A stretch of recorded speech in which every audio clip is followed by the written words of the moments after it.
นิอาตาภูริสาปุถภาราเอสะภะคะวะโตสาวกสังโฆอาหุนายโยปาหุนายโยทักขินายโยอัญชลีกาลนิโยอนุตตรังปุญญเกตังโลกาสาติ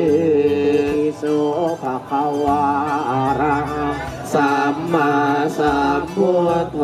วิชาจารณะสัมปันโนสุขโตโรกวิโท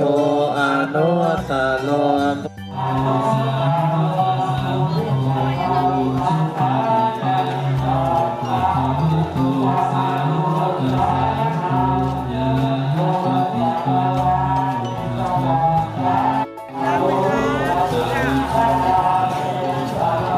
ในรถได้แล้ว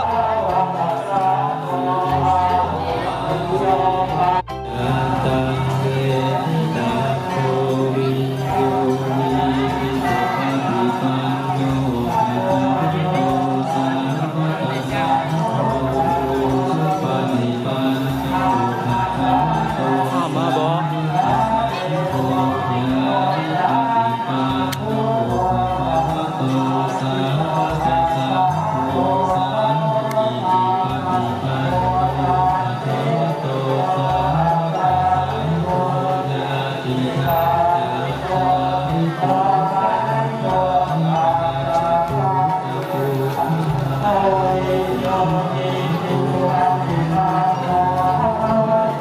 ตัวสาวกสังโฆญายะปฏิปันโนภะคะวะโตสาวกสังโฆอาหุนายโยปาหุนายโยทักขินายโยอัญชลีกาลนิโยอนุตตรังปุญญเกตังโลกาสาติโสภะคะวะอะระหังสัมมาสัมพุทโธวิชาจารณะสัมปันโนสุขโตโลกวิทูสาวกสังโฆ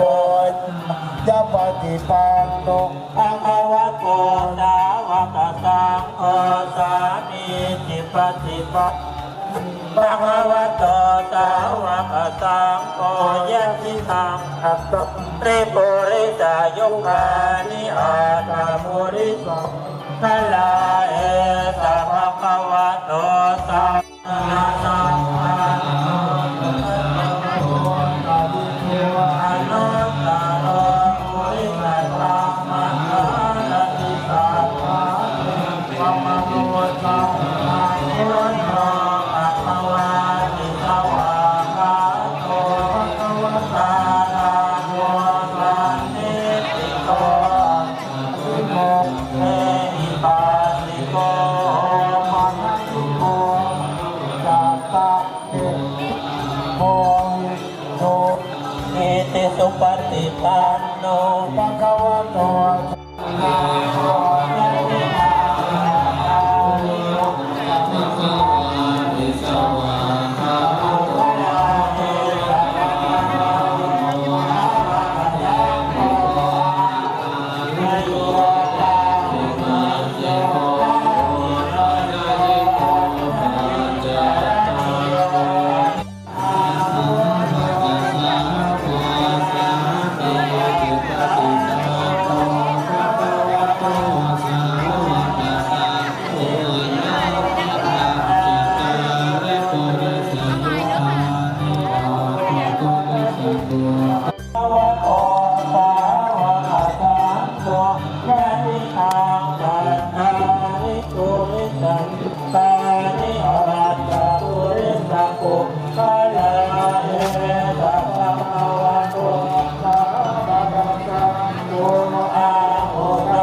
ระหะติสัทธะเทวมนุสา สาธุสาธุได้บุญเยอะๆนะ เอาเลยมี่ มีบุญอยู่ได้ ถ่ายวิดีโออยู่ในเร็วๆฟ้าว ใส่ยากอัน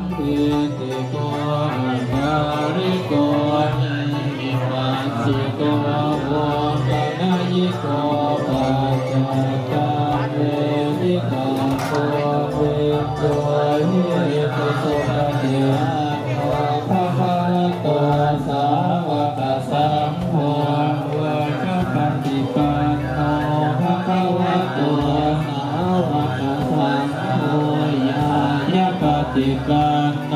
ภะคะวะโตสาวกสังโฆสั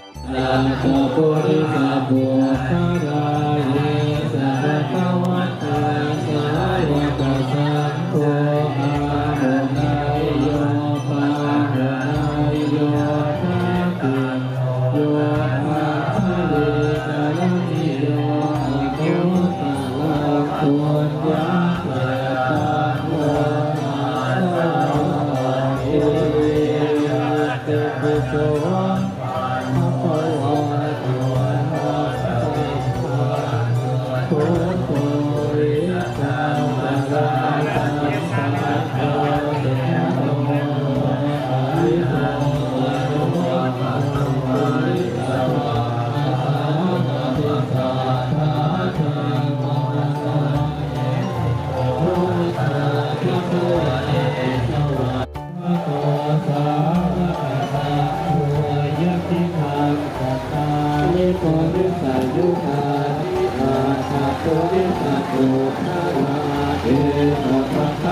อาหุนายโย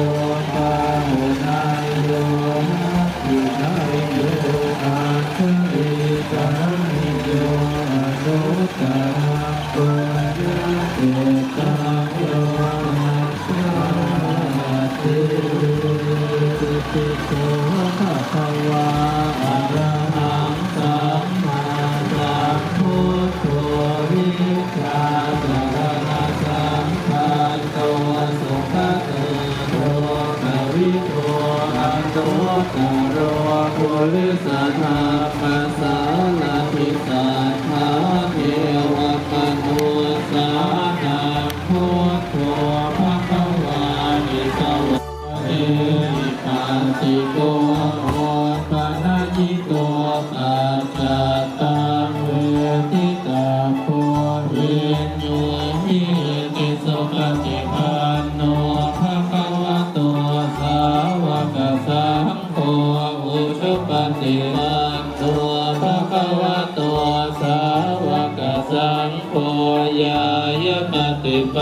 งโม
สิ้นกาลนานเธอ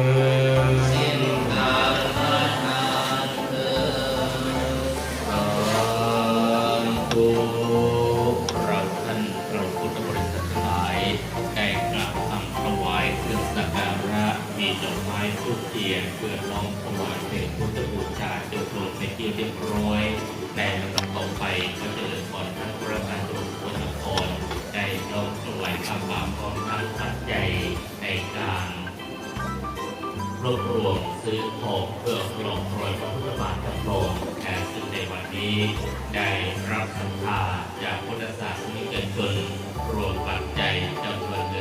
สิ้น 1,6,640 บาท 1,6,640 บาทขอทุกท่านได้